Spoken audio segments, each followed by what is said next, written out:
Hi, I'm Heather Case, and I'm a nurse with the trauma program at Providence Regional Medical Center here in Everett. Thank you for giving us this opportunity to come and talk to you today about our Stop the Bleed program. Joining me today is Kim Royer. She's the trauma program manager here at Providence, and she's going to tell you a little bit about how this program came to be. Our goal today is to help people understand the importance of life-threatening injuries from trauma.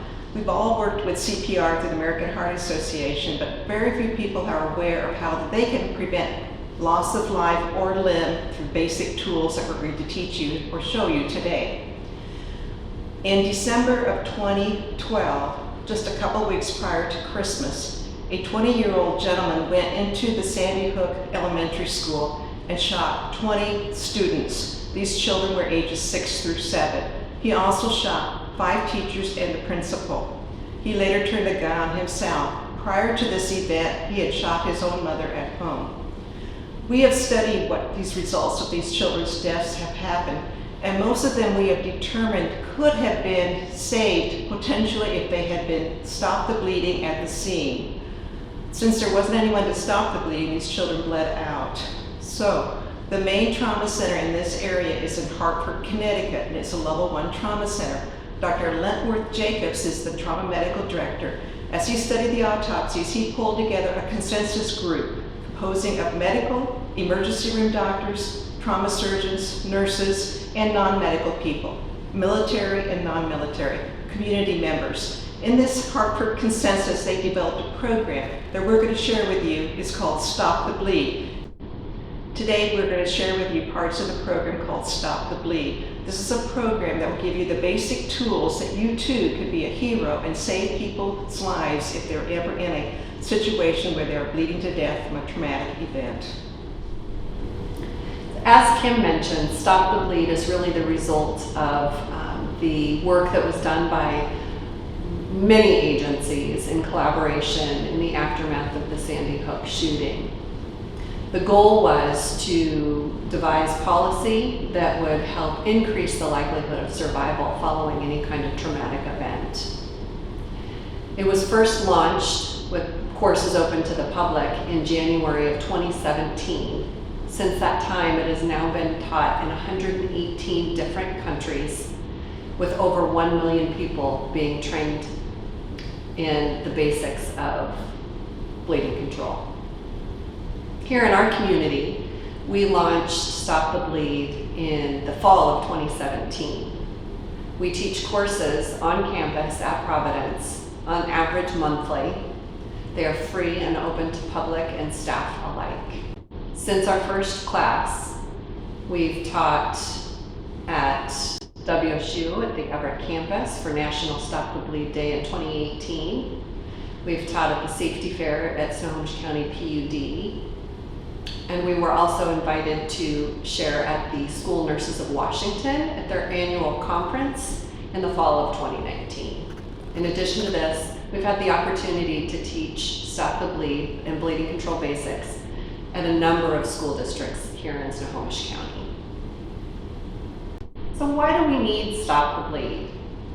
Bleeding remains the #1 preventable cause of death following traumatic injury. If we can take the basics of bleeding control and roll that information, the knowledge and the resources out to the general public, then bystanders become our immediate responders, giving more people the opportunity to survive in the event of injury. A person can bleed to death in as little as 5 minutes. Having people that are available, present, and ready on scene gives them their best opportunity at survival. The goals of the course, we're going to teach people how to identify life-threatening bleeding and differentiate that from maybe a slow ooze where you can take a little bit more time getting medical attention. And then we're going to teach the basic interventions that will allow you to control the bleeding until EMS or law enforcement arrives. During the live class, we have the opportunity to talk about 3 main different interventions.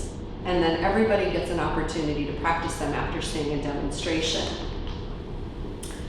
We start with the concept of direct pressure. If you see somebody with a life-threatening bleed, for example, the very first step that you can take is simply to apply pressure with gauze if you have it. Perhaps you're fortunate enough to have a bleeding control kit available and ready. But if not, you can take something as simple as a shirt. Any kind of cloth, clean hopefully, or a piece of gauze can be applied to a bleeding wound with direct pressure held over it to control bleed. If this is not sufficient, if it's not working, or if the wound that you're dealing with is large or maybe very deep, you may actually have to move to packing the wound.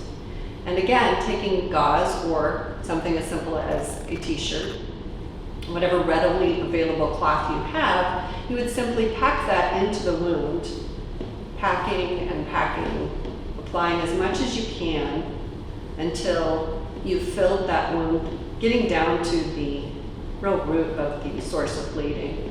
And then you can take your excess and hold pressure over the top of it. Either of these interventions, you're going to want to continue to do them. If they've been effective, you'll keep doing that until medical help arrives. If you have an injury to an extremity that's bleeding severely, you may have to consider applying a tourniquet.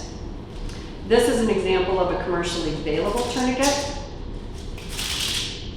They're all going to be very similar in design in that they have a tightening strap and then some sort of a mechanism, usually a windlass rod, that will allow you to apply further pressure to get complete control of a bleed. They're very easy to apply, and in the courses, we demonstrate them and then everybody has an opportunity to practice it, getting hands-on experience themselves, so that you'll be comfortable utilizing a tool like this if need be, if you were ever injured or witness to somebody bleeding. A tourniquet you would simply apply to an extremity, tightening the band as much as you could, and then using the rod to tighten it down until you've got control of the bleeding. They clip into place to hold them securely, fasten everything so that it'll stay in place. And you'll see there's a little strap here where you can note the time that it was placed, because that'll be really important when they arrive at the hospital or medical help arrives on scene. Again, just like the other interventions, if a tourniquet is applied, you want to leave it in place until help arrives. If it's working, don't take it off. So these are the basics of bleeding control, and in our live classes, we go over these in greater detail. And as I mentioned, everybody has an opportunity to practice them and get really comfortable with using each of those different interventions. Hopefully you've heard something today that was of interest, might be useful, and maybe inspires you to take a class. Right now, with the COVID-19 and stay-at-home orders and social distancing practices in place, the American College of Surgeons has recommended that we hold our courses until it is safe to resume live class. Please feel free to check the website, and when we have classes available again, they will be listed. You can register to take a course here at Providence or a number of other locations within our region. I've provided 2 websites.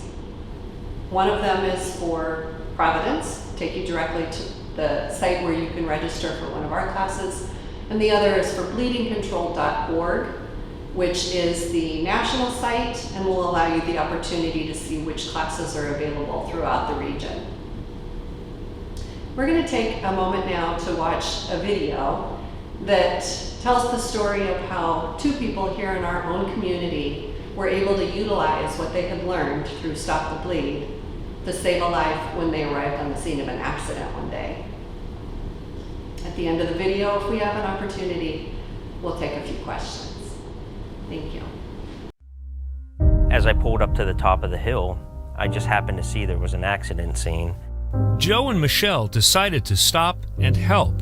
So I jumped out, and right as I got to the corner of the road, there was a gentleman kneeled down next to another gentleman that was on the ground wearing motorcycle gear, and he was white as a ghost. He says, "Do you have any medical training?" I said, "As a matter of fact, I do. I'm an ER nurse at Providence." And he said, "Oh, thank God. Something's wrong with his leg." And I looked down, and sure enough, the second half of his leg was missing from the lower half down.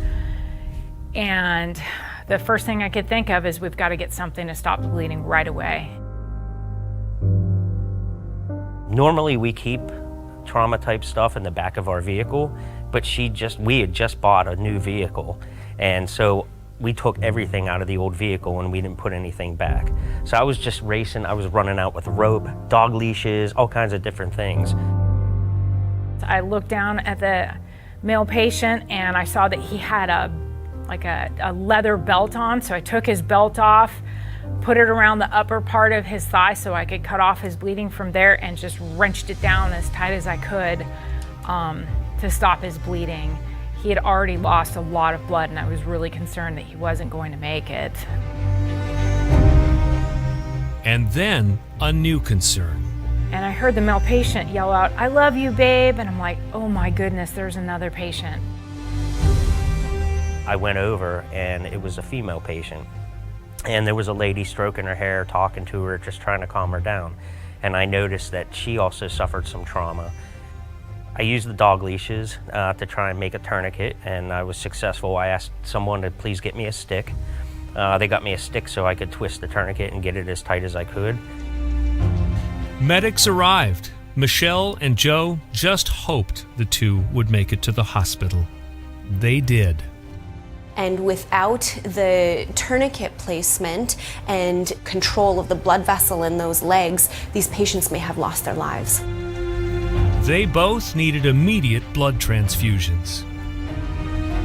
It is literally the difference between life and death.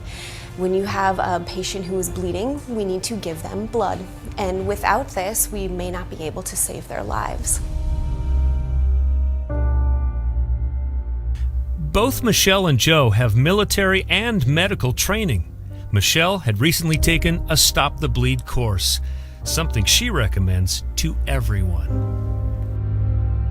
Stop the Bleed is an amazing campaign that really breaks it down to the basic element of stopping major hemorrhaging, using dog leashes, using t-shirts, whatever it is that you have to use to fasten a tourniquet or stuff a wound. This is not a skill that you have to be an emergency department nurse or trauma surgeon to use. You can be any person, Good Samaritan. Good Samaritan that's there to help.